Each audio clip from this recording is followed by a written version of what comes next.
Wild dogs roamed the streets outside the Acropolis, the huge high rock overlooking Athens. Their claws skittered on the smooth marble flagstones, and their tongues lolled from between snaggled yellow teeth.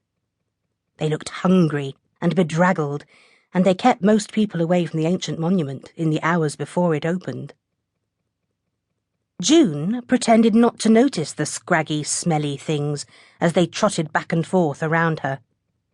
She remembered what her ex-boyfriend had taught her about big dogs. She didn't make eye contact with them.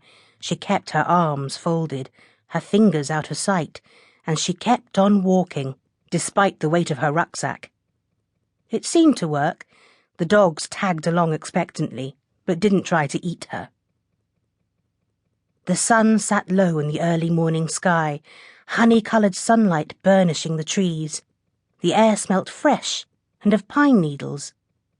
Away down the hill behind her, Athens came slowly to life, the distant burble of cars and chatter echoing up the hill. Up here, all was silent, but for the dogs' eager breathing. But one by one, even they left her alone, padding dolefully away to scrounge easier pickings. June made her way to the ticket kiosk. A large man sat up behind the glass partition, eyes fixed on his newspaper. Just as she had ignored the dogs, so the man ignored June. She stuck her tongue out at him and crossed her eyes until a split second before he looked up. Then she smiled her most winning smile. He sighed, looked at his watch, and returned to his paper. June dumped her rucksack down on the floor, her shoulders aching, and waited. At 8:01 in the morning, he tucked his newspaper away and slid the glass partition open to peer down at her. "Borona eho estirio parakalo," said June, her accent not half bad after 2 weeks' practice. The man scrutinized her student ID, then unhurriedly tore off a ticket from the book in front of him.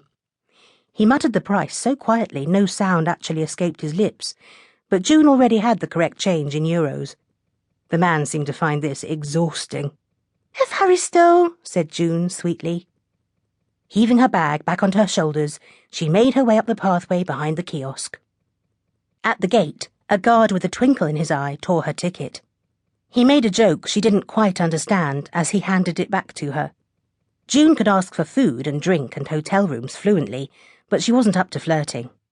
She just smiled at him, tolerant but not encouraging, and continued on her way.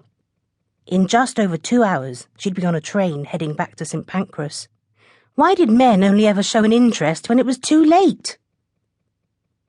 The path led her up to some steep marble steps, the ancient remains of an impressive entrance gateway.